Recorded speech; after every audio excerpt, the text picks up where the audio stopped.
Cela fait quelque temps que j'ai regardé une vidéo de la Chine qui a mis en place un système qui compte les bonnes ou mauvaises actions de ses concitoyens connus sous le nom de crédit social.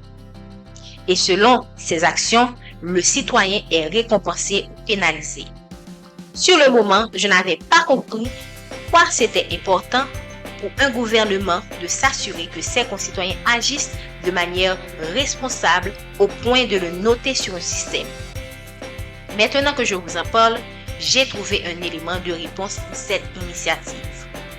Aujourd'hui, nous allons parler du karma familial. Je suppose que vous vous demandez, mais quel est le rapport entre action, karma familial et que veut faire la Chine dans tout cela? Bonjour, bonsoir.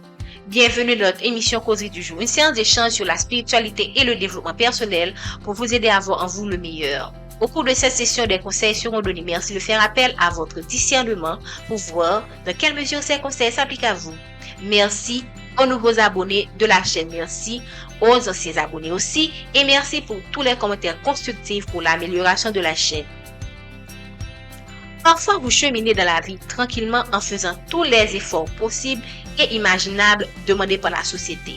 Mais plus vous avancez et évoluez, plus vous vous rendez compte que quelque chose cloche, comme si tout allait bien, mais au fond, rien ne va. Vous avancez, mais reculez en même temps, comme s'il y avait une chaîne que vous traînez qui vous alourdit et qui annulait tout le travail fourni. Et cela ne s'arrête pas là.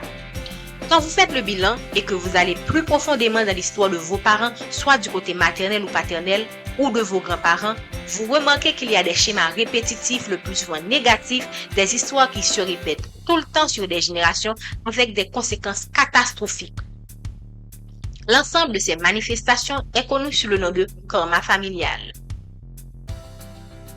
De manière générale, le concept de karma est le suivant. L'univers ne connaît pas le pardon, mais la compensation et l'équilibre. Quelqu'un a dit un jour, le mal que tu le fais pour toi, tout comme le bien que tu fais.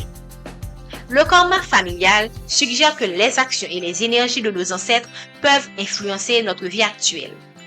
Ce concept va encore plus loin pour les croyants de la vie antérieure. Une personne qui a causé la destruction de sa vie passée devra revenir sur Terre pour subir et réparer le mal qu'elle a causé. Voici quelques points clés pour comprendre ce concept. Transmission d'énergie.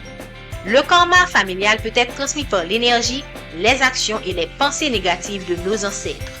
Toutes ces énergies sont stockées dans nos mémoires et dans notre ADN. Signes de karma familial.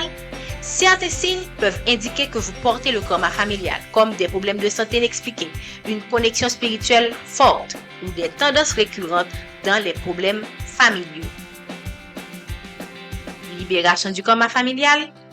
Il est possible de se libérer du karma familial en travaillant sur soi-même par les veilles spirituelles, en prenant conscience des schémas répétitifs et en cherchant à guérir les blessures émotionnelles héritées et en posant les bonnes actions de manière désintéressée envers les nécessiteux.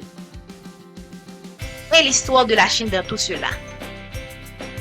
Pour être honnête avec vous, c'était juste un exemple pour illustrer le poids de nos actions sur toute une communauté, un pays et même le monde.